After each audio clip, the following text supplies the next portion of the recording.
akiwa na miamba hii. Tunasubiri kuona majibu yake kutoka katika miguu yake. Mohamed Bajaber, moja ya viungo wa ushambuliaji bora kabisa. Stephen Dese Mukwala amepita.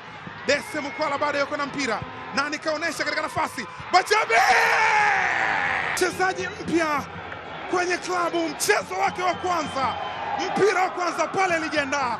Hapa anachukua nafasi ya Limpanzu, wanajichanganya wenyewe. Back pass, Stephen Dese Mukwala kutoka Uganda akampelekea Mkenya Mohamed Bajaber. Kwanza ya mchezo, Dumbia ameujaza ndani, anacheza bila wananchi Young Africans.